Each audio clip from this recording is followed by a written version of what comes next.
Olá pessoal, eu sou Renan Souza e sejam muito bem-vindos ao nosso 10º Papo Cripto, o primeiro programa de 2022. Aqui você fica por dentro de todos os assuntos mais quentes do mundo das criptomoedas. Já deixa o seu like e se inscreve no canal e assista também os nossos vídeos anteriores. Não deixe de se inscrever também nas nossas redes sociais. A gente está no Twitter, no Facebook, no Instagram e no Telegram. É só procurar por @seudinheiro. Bom, 2021, as criptomoedas entraram em foco no mundo todo. Entre as proibições da China e diversas empresas que passaram a adotar o Bitcoin, seja no balanço ou como meio de pagamento, existe um limbo na legislação. Atualmente, a maioria dos países encara criptomoedas como commodities, ou seja, como se elas fossem ouro, petróleo, minério de ferro, etc. E se 2021 foi o ano da adoção, 2022 deve ser conhecido como o ano da regulação.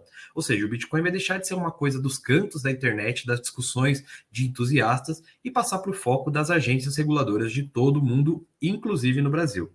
A nossa convidada de hoje é a Maíra Siqueira, a porta-voz da Binance no Brasil. Tudo bom, Maíra? Tudo bem, Renan? Obrigada a vocês pelo convite. É um prazer estar aqui participando e espero que eu consiga trazer informações relevantes e úteis para vocês nesse debate super importante. Não, bacana. Maíra, então eu queria começar com essa pergunta, né? 2022 vai ser o ano da regulamentação de criptomoedas? Eu acho que, assim, é a primeira vez que eu tenho um pouco mais de confiança de falar que sim aqui no Brasil, e eu falo a primeira vez porque eu estou no mercado cripto mais atuante, mais oficialmente desde 2018, então já estamos entrando aí nesse quinto ano, e há muito tempo que a gente fala, o discurso é sempre, não tem uma regulação definida no Brasil, como muitos países, né, mas o Brasil não tem uma claridade sobre que caminho quer tomar, a gente sabe que as criptomoedas não são proibidas, mas elas não são reguladas, então como é que funciona, para onde vai, e há muito tempo também eu falo, tá um debate na Câmara, mas tem outros assuntos mais importantes, assim, sempre foi um assunto que foi empurrado e deixado de lado. Agora a gente viu quase que uma pressa, né, no final do ano, para a gente ver Câmara dos Deputados, Senado, todos tentando defender projetos de lei, tentando encontrar um caminho para as criptomoedas, que é super saudável, que é super importante para o mercado, porque você tira um pouco o obscurantismo que existe em cima do assunto, né? Para quem é um entusiasta de cripto, há muito tempo que já existe confiança, já se sabe como é que funciona o protocolo, a tecnologia, se sabe toda a segurança que tem por trás da rede do blockchain. Mas para quem não está no meio cripto, por muito tempo existia um preconceito por ser uma coisa que, não é chancelada por um governo, né, não tem assim uma grande claridade com relação às instituições oficiais falando sobre o assunto, então fica uma zona cinzenta que é desagradável para quem é muito mais pró-instituições. Então eu acho que é super saudável a gente estar nesse debate e respondendo mais diretamente a sua pergunta, eu acho que agora a gente está muito mais próximo do que antes. O legislativo brasileiro não caminha muito rápido, mas quando é uma pauta do interesse, uma pauta que claramente está fazendo muito sentido, que está existindo até uma pressão para ser feita, eu acho que a gente vai ver sim novidades, claro. As leis também mudam, né? Assim, esse é um processo líquido, né? Digamos assim. Então, a gente pode ver mais coisas acontecendo em 2023, 2024, mas eu acho que como um marco praticamente inicial, 2022 vai ser um ano super fundamental. Uhum. Você falou bastante da regulação no Brasil, né? Como é que a Binance está esperando lidar com esses projetos de lei que estão vindo por aí? Bom, falando com relação ao cenário global das criptomoedas, não só no Brasil, né? No Brasil a gente está nesse processo regulatório, a Binance ainda está numa transformação aqui, que eu já vou entrar em mais detalhes, vou dar um contexto, mas globalmente falando, a gente está vendo muitos países, muitas regiões, muitas jurisdições tentando encontrar qual que é o melhor formato para que a gente trate as criptomoedas, cada um à sua maneira, cada um com a sua legislação, alguns países na frente, outros atrás, mas o fato é que as criptos estão grandes demais para a gente ignorar, né? Assim, já é uma tecnologia muito consolidada e já assim, também já é um produto que está ganhando muita popularidade. Então, não dá mais para os governos virarem a cara e acharem que isso é passageiro, que o Bitcoin vai para o zero, que vai deixar de existir, etc. E todas as coisas que a gente já ouviu sobre cripto desde o surgimento do white paper do Bitcoin. Então, assim, a Binance está num processo de como uma startup que surgiu e cresceu muito rápido. A gente está falando de uma empresa que só tem 4 anos de vida, embora tenha se tornado líder de mercado com 6 meses de existência. Está tentando entender esse cenário e ir jogando de acordo, conforme toca a música. Então, cada país que a Binance tem operações ou tem clientes que estão tendo as suas demandas, o ideal é ir se ajustando. É sim de uma hora para outra que acontece, porque assim como no Brasil ficou-se em silêncio por muito tempo e de repente em dezembro a gente teve muita coisa acontecendo, no mundo todo diversos países estão fazendo isso. Então saem notícias, a Binance sofre com regulação na Inglaterra, mas espera aí, a Binance fez uma estrutura no Reino Unido, né, na Inglaterra, no Reino Unido como um todo, e essa estrutura, de repente, de acordo com os reguladores, já não estava mais contemplando. O que a gente precisa fazer para ajustar? Canadá, agora, recentemente, passou por isso. O Ontário tinha criado novas regulações com a qual o formato da Binance não se encaixava, então a Binance passou por um processo de o que eu preciso fazer. Então, é virar uma instituição de pagamento, que tipo de licenças precisa ter, tudo isso que geralmente demanda tempo, mas que como é uma zona cinzenta, que não existe um padrão para todo mundo, precisa se ajustar pouco a pouco. O Brasil é um caso muito semelhante e a Binance está justamente nesse processo se estruturando aqui no Brasil. Então, vamos abrir uma instituição, vamos abrir uma empresa, não vamos abrir uma empresa, que licenças que são necessárias. Hoje não precisa de uma licença para você ser corretora de criptomoedas, mas tudo indica que vamos precisar. Para qual caminho que a gente vai seguir? Então, assim, a Binance está nesse processo de definição, por isso que eu não tenho uma palavra final para chegar e dizer que a Binance vai seguir isso no Brasil, a Binance acredita nisso, a gente está desenvolvendo isso internamente. Quando tivermos novidades, a gente vai compartilhar com o público brasileiro, mas o importante é que o Brasil é um mercado super importante para a Binance, é um mercado que tem bastantes usuários e está cada vez havendo mais interesse, e a gente é super pró regulações que mantenham a liberdade das criptomoedas. Então, é muito importante a gente ter uma chancela do governo dizendo para onde que esse país quer que as criptomoedas caminhem e a tecnologia caminhe e as empresas de criptomoedas caminhem, mas a gente precisa sempre entender que por trás das criptomoedas tem um ideal libertário, o ideal de Satoshi Nakamoto lá atrás, né, da criação do Bitcoin, que é o mínimo de interferência possível para que as pessoas sejam donas do seu próprio dinheiro e tenham essa liberdade financeira. Então, assim, o que a gente acredita vamos tentar chegar num caminho ideal que se encaixe com o ideal das criptomoedas e com o que o governo precisa minimamente para acompanhar uma nova forma financeira, né? Uma nova forma de lidar com o dinheiro. Uhum. Além do Brasil, outro driver importante para o mercado de cripto é os Estados Unidos, né? Como é que vocês estão acompanhando o avanço da legislação por lá? Nos Estados Unidos é muito particular, eu não tenho nem, assim, chancela para falar sobre isso, digamos assim, né, autoridade para falar sobre os Estados Unidos, mas é muito peculiar, é um país que já está bastante mais avançado em pelo menos nas tentativas de controlar, entre aspas, a criptomoeda, ou pelo menos controlar o mercado local de criptomoedas. Então, a Binance, por exemplo, Binance.com não pode existir nos Estados Unidos. Existe a Binance US, Binance United States, Binance Estados Unidos, que é uma entidade à parte, é completamente diferente, tem outro CEO, tem outra operação, outra estrutura, completamente focada para dentro do que é a regulação norte-americana. Então, é até uma corretora diferente, com outra liquidez, com outra oferta de criptomoedas que não tem nada a ver, além do nome, não tem nada a ver com a Binance.com. Então, alguns países pode ser que caminhe para esse sentido. Por exemplo, a Binance também abriu Binance UK, de United Kingdom, no Reino Unido, chegou a abrir Binance Singapura, entre outras entidades locais. Então, assim, é uma possibilidade e é um caminho em países que têm algumas legislações e regulações um pouco mais excludentes, né? Que tem algumas questões que uma forma mais libertária e global de funcionar não se encaixa, não se aplica. Eu, particularmente, aqui não estou falando como Binance, estou falando como uma entusiasta de criptomoedas no mercado há praticamente aí 5 anos. Eu acredito que os países e as regulações e os governos vão precisar entender que as criptomoedas vieram para ficar e que, assim, então, se eu sou bloqueada nos Estados Unidos de usar Binance.com, muita gente vai acabar usando um IP, não só para usar Binance, para usar outras corretoras internacionais, porque a gente está falando de o mundo está mudando, o mundo está mais globalizado do que nunca, desde o final do ano passado que se fala muito em globalização, a gente está num pico de globalização hoje, que eu consigo falar, fazer, trocar qualquer coisa com qualquer pessoa em qualquer lugar do mundo, principalmente com o uso da internet.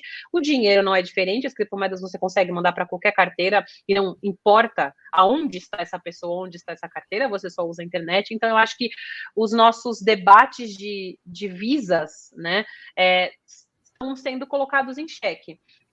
os governos têm que fazer o que é necessário para haver um maior controle e realmente a gente ter políticas anti-lavagem de dinheiro, políticas que sejam, que façam com que seja um ambiente seguro para todo mundo, mas eu acho que a gente, aos poucos, vai mudando um pouco o nosso conceito do que, como que a gente vai operar com questões globais, com empresas globais, com essa troca de dinheiro tão livre que a gente consegue fazer através das criptomoedas. Então, isso é uma libertária falando, é uma pessoa que acredita que o mundo vai mudar e vai caminhar para uma coisa um pouco mais aberta do que a gente tem hoje, mas a realidade é que por hora não dá para ser assim, não dá para fazer isso. Então as empresas têm que se adequar e têm que entender e se estabelecer dentro dos limites que os governos estão entendendo e encontrando e etc. Não sei se ficou claro, Entendi. mas eu acho que Não, são coisas bem diferentes, né? Não, com certeza.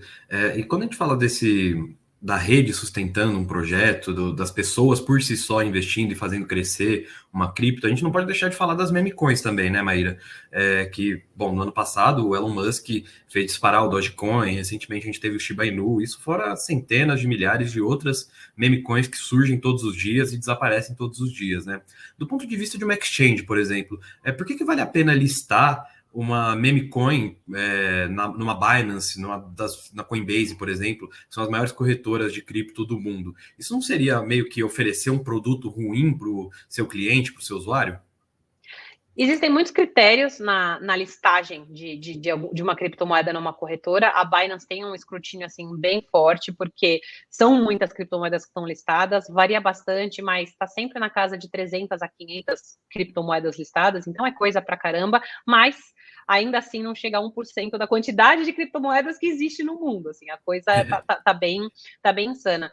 E dentre esses critérios, muitas vezes não, sempre é analisado a solidez de um projeto, no sentido de que não é um golpe, que foi criada uma moeda, angariou-se dinheiro em cima dela, tiveram investidores iniciais e, de repente, os donos vão esperar ela estourar um pouquinho, pegar o dinheiro e desaparecer, né? O golpe que a gente chama de rug pull, ou puxada de tapete.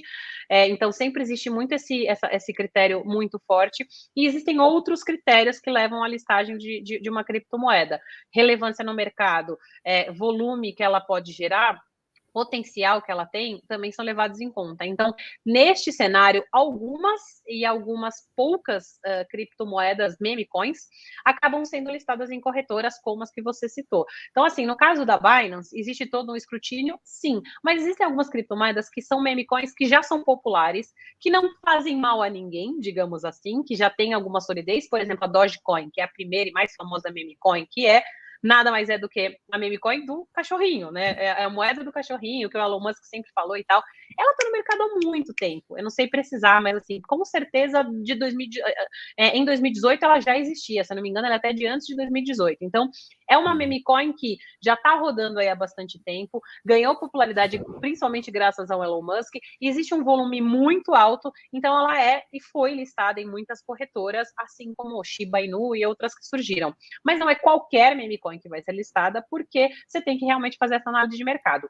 Eu, particularmente, acho as meme coins super legais, engraçadinhas, acho legal que exista a possibilidade que as pessoas possam comprar e vender em plataformas grandes e de confiança, mas eu, particularmente, por exemplo, não tenho na minha carteira, e não pretendo ter, porque é uma moeda realmente sem solidez. Quando ela estiver no hype, ela vai ser uma moeda que vai ser comercializada. Quando ela não estiver mais no hype, você vai fazer o que com ela, né? Você vai ganhar dinheiro. Não existe um projeto, uma utilidade. Acho que os tokens de utilidade são incríveis, porque você consegue encontrar várias aplicações e elas têm tendência de valorizar com o tempo, se a aplicação delas for algo que faz sentido naquele momento, que seja sólida e tudo mais. Então, cada um tem a opinião que quiser, tem gente que acha engraçadinho, já ouvi gente falar que queria comprar a moedinha do unicórnio, a moeda do cachorrinho, a moeda de não sei o que lá.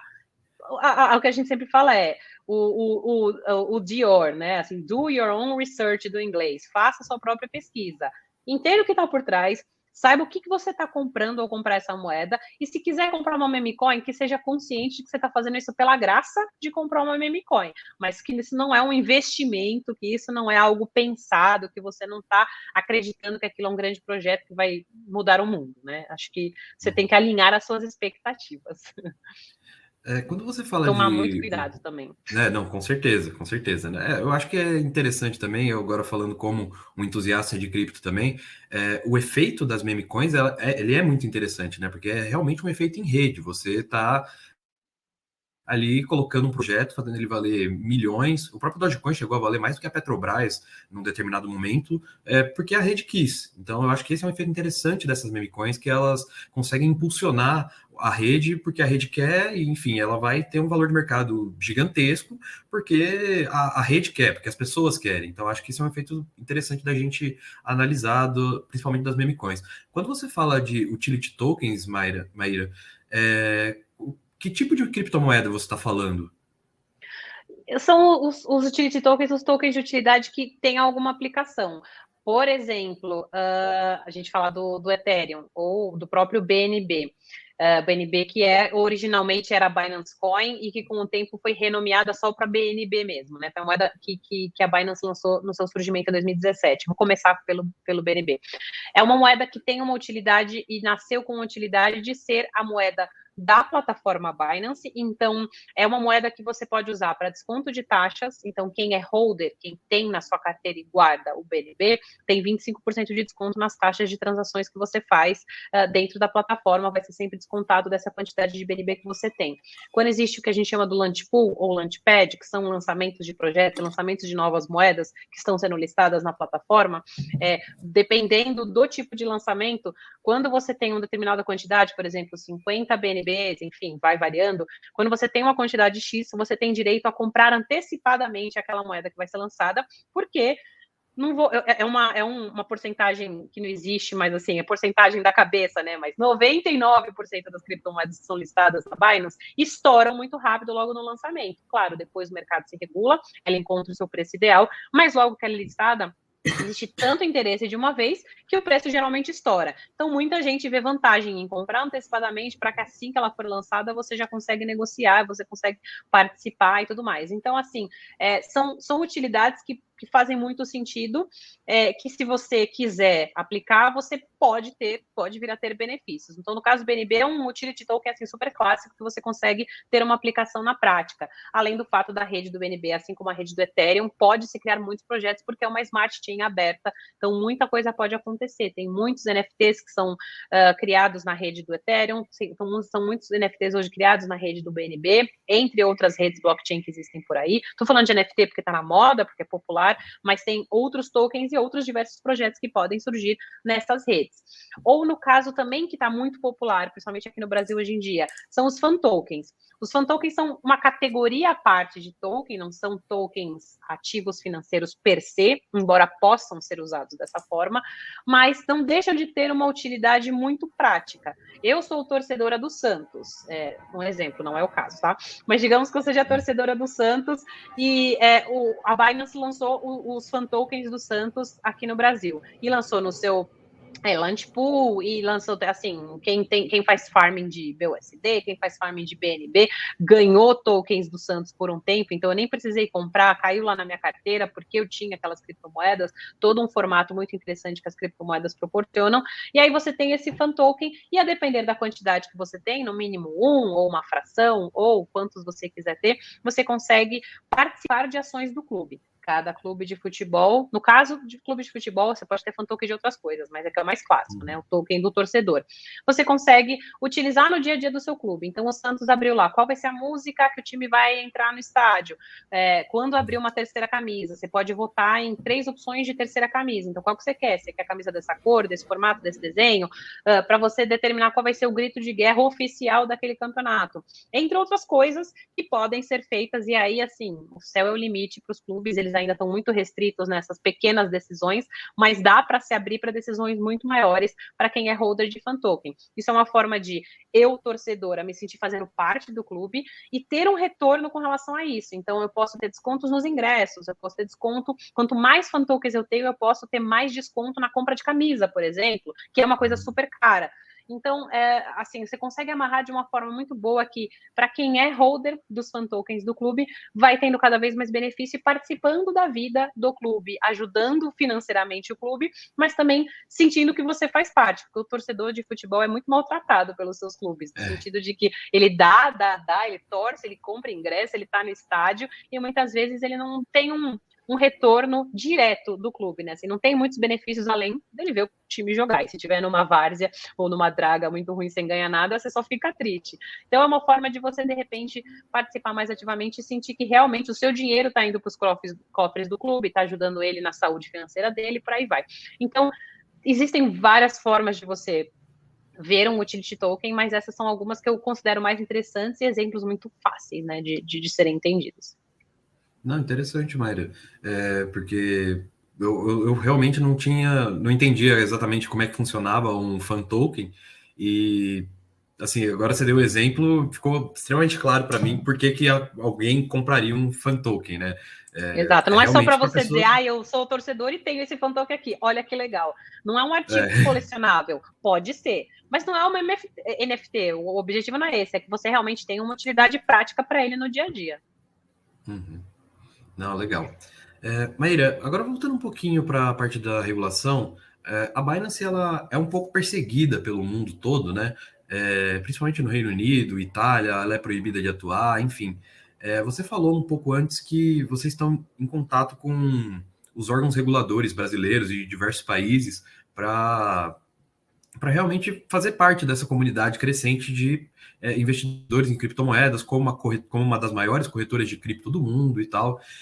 Como é que vocês pretendem entrar no Brasil, sabendo que existe essa imagem lá de fora, de que órgãos reguladores não são muito próximos da Binance? E minha segunda pergunta existe meio que uma perseguição à Binance, talvez por ela ser muito grande, são dores do crescimento, ou existe realmente algum problema em específico com a Binance? Não por ela ser uma corretora de cripto, mas por ela ser a Binance.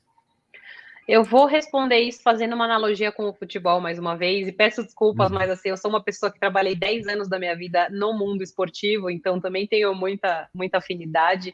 E diria que assim, os grandes clubes de futebol do Brasil são os mais odiados, que é Flamengo e Corinthians, que tem uma leva de todos os outros clubes que querem derrubar esses dois. Então, com certeza, existe um pouco disso, de quando você vê uma empresa, ou enfim, qualquer coisa que se destaque muito, existe uma tendência de você querer ver também que ela tropece, que exista algum problema e tudo mais. Então, acho que isso é um efeito comum, mas claro, é muito simplista você falar assim, não, tá todo mundo contra a Binance. Não acredito que seja isso. O que eu entendo é que a gente está falando de uma nova forma de lidar com dinheiro. A gente está falando de uma nova forma que não estou exagerando aqui, realmente vai revolucionar, já está revolucionando a nossa forma de lidar com o mundo financeiro, com a forma com que a gente guarda ativos. Está cada vez sendo visto por mais empresas, por exemplo, que se elas não mergulharam totalmente nas criptomoedas, elas estão abrindo fundos de criptomoedas, estão entrando em fundos de criptomoedas, estão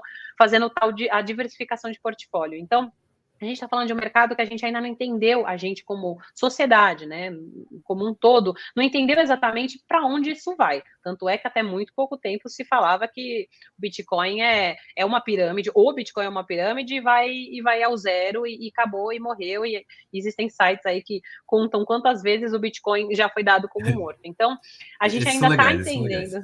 Exato. A gente ainda está entendendo como é que vai ser essa nova forma de encarar o mundo, de encarar a vida financeira. Então, é muito normal que quando algo novo surge, apanhe. Então, assim, não é só uma questão da Binance. No mercado cripto como um todo, existe um preconceito. Se você está falando de governos, de países, de sistemas financeiros extremamente consolidados e tradicionais, é óbvio que não vai agradar.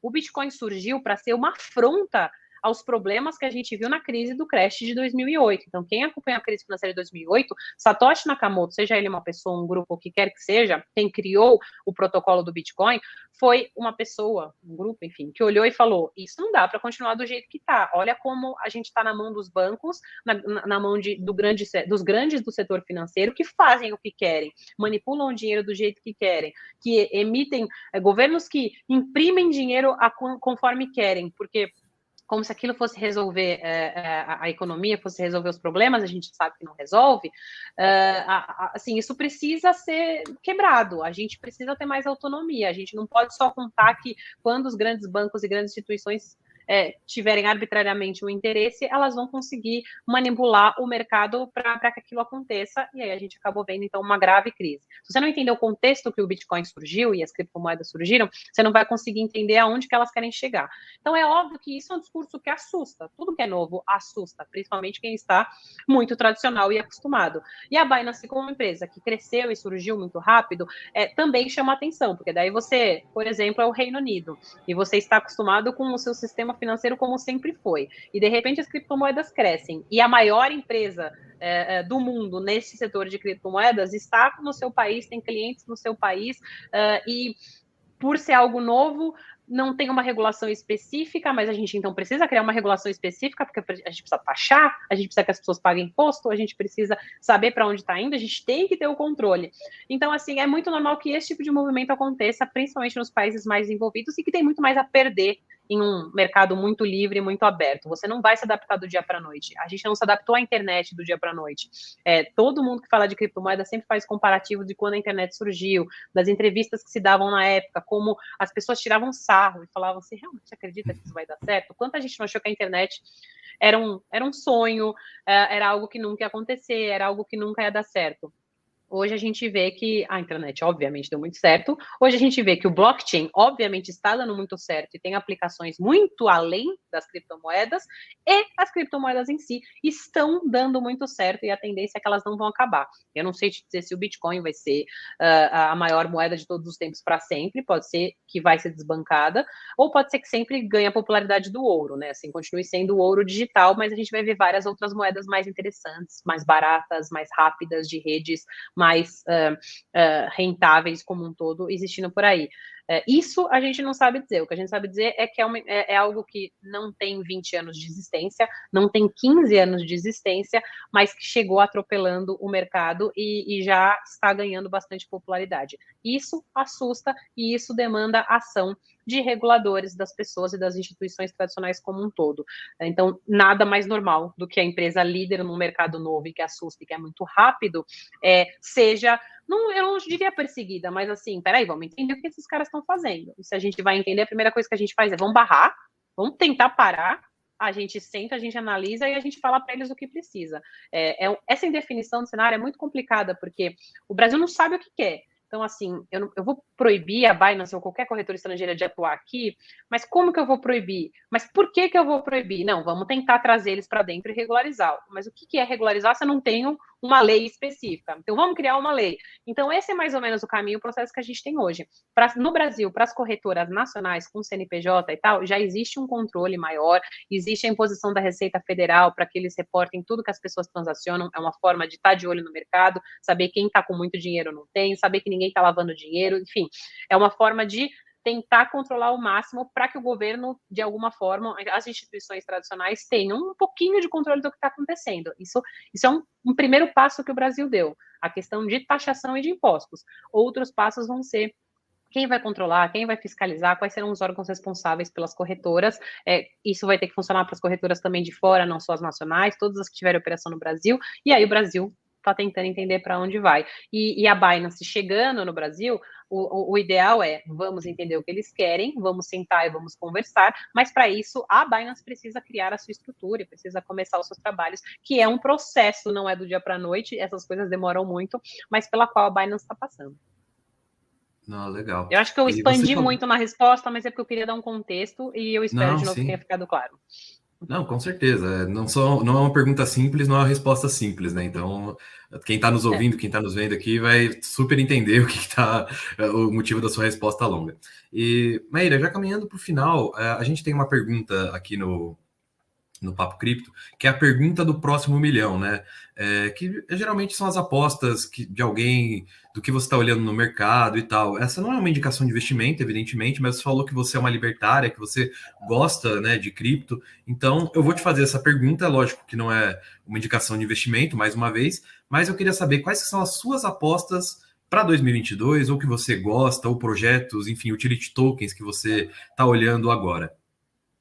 Eu não vou falar de projetos em específico, porque justamente não posso deixar de nenhuma forma que seja caracterizado uma indicação de investimento, mas vou falar como um todo. Eu sou uma libertária, mas eu sou muito tradicionalista também. Quão tradicional as criptomoedas podem ser. Então, eu sou sempre pró-Bitcoin, e acho que se você falar tem a Bitcoin, não é uma indicação de investimento, é assim, é algo que está dado. Se você quer entrar em criptomoedas, você não sabe por onde começar, começa sempre no Bitcoin, porque é a mais consolidada, é a menos manipulável, é um projeto que já está aí rodando há bastante tempo e é também um pouco mais seguro, para você sabe que você vai ter onde trocar, você sabe que é uma rede já mais consolidada e robusta, e é legal, assim, vou entrar, não sei como fazer, eu tenho R$ 100 para colocar em criptomoeda, coloca R$ 100 em Bitcoin, vai ser uma fraçãozinha de nada que você vai ter, mas que pode valorizar muito, e o ponto não é só a valorização.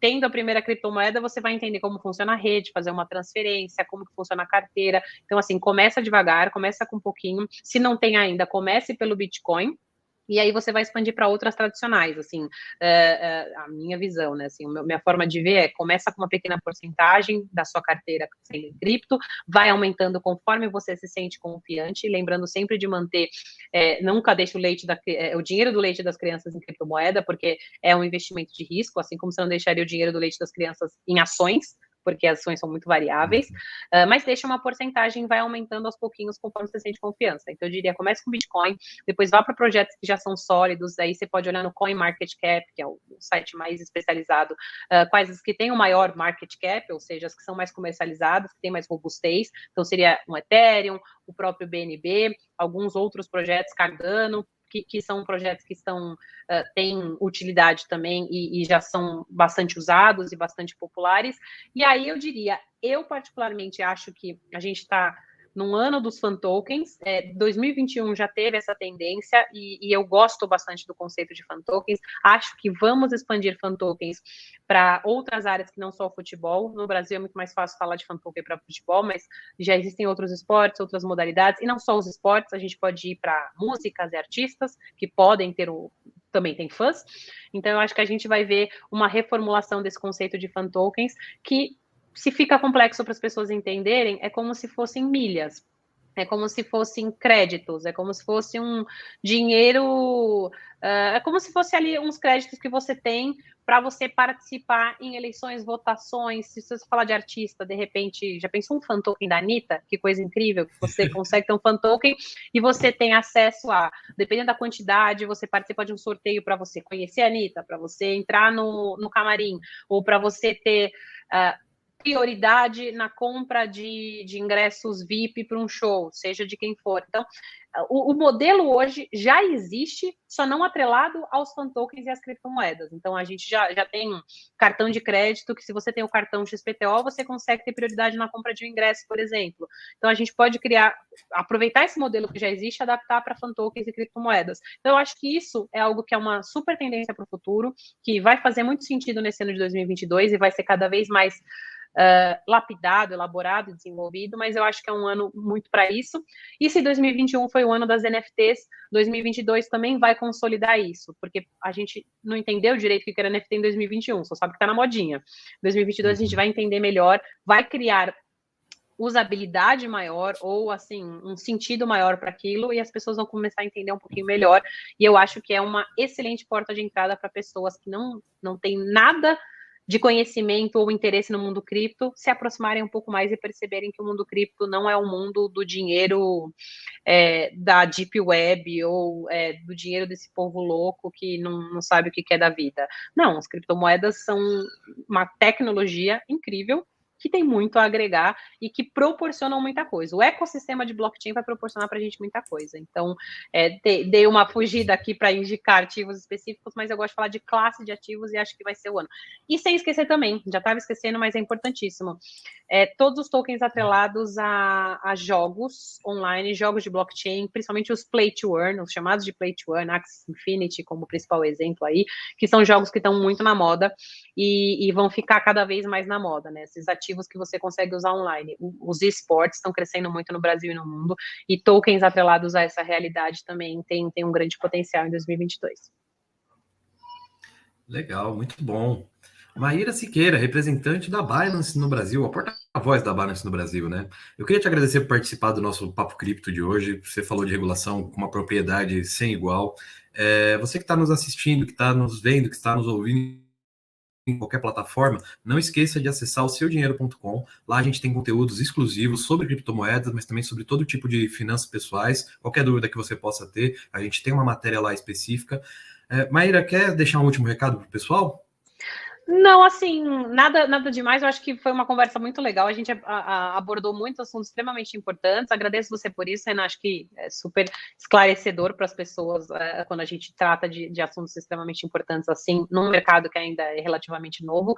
E a minha mensagem final toma cuidado com os seus investimentos, cuida porque pesquise muito, estude muito, porque dificilmente você vai comprar uma geladeira só porque você achou ela muito bonitinha. Você vai pesquisar qual é a melhor geladeira, você vai ver que se encaixa, que o tamanho encaixa na sua cozinha, que tem uma porta assim, assada, duas portas, tem um freezer em cima, um freezer embaixo, economiza energia ou não economiza energia. Você pesquisa para você colocar gastar dinheiro com alguma coisa importante. Você não compra qualquer carro. Você vai entender se aquele carro gasta muita gasolina, não gasta, se encaixa nos seus gastos, qual é o IPVA, quanto vai ficar o seu seguro. Então, se você pesquisa tudo isso para coisas caras e importantes da sua vida, não vai colocar o seu dinheiro em qualquer coisa. Pesquise uma criptomoeda e não precisa ser tão detalhado. Você não precisa ser um técnico que vai abrir um white paper e vai ler ele de cabo a rabo e saber se aquilo é bom ou não é. Mas existem hoje pessoas que traduzem isso para a gente. Assim como você vai olhar um vídeo na internet de quem comprou o carro X, o carro Y, qual que preferiu e por quê, já existe muito conteúdo muito bom na internet. Então, saiba quais canais pesquisar, investigar, ouvir o que as pessoas têm a dizer sobre projetos específicos. Vá em projetos que estão mais consolidados e de confiança, que você sabe o que está por trás, que você sabe que não tem potencial de ser um golpe. E aí sim você faz o investimento. E, de novo, começa devagar se você não tem confiança e vai aumentando aos pouquinhos conforme você entende como as criptomoedas funcionam. Não mergulhe de uma vez, não coloca todo o seu dinheiro nisso, porque se acontecer qualquer tipo de problema, você vai ser muito prejudicado. Vai aos pouquinhos, começa devagar, molhe o dedo na piscina para ver qual é a temperatura antes de você mergulhar. Então, é essa mensagem que eu gosto de deixar para todo mundo, porque se você sair indo na louca, querendo, vou comprar tudo em Bitcoin porque vai estourar e o Bitcoin entrar numa baixa, você vai se desesperar e achar que você vai perder dinheiro para sempre. Então, assim, vá com calma, entenda como funciona, entenda que sobe e desce bastante e tudo bem, e aprenda a sobreviver, né, nesse meio, nesse mercado. Legal, muito obrigado, Mayra. Então, pessoal que está nos ouvindo, que está nos vendo aqui, já deixa seu like aqui no nosso vídeo do YouTube, se inscreva no nosso canal e nas nossas redes sociais, e até o próximo programa. Até mais, pessoal. Muito obrigada, até a próxima.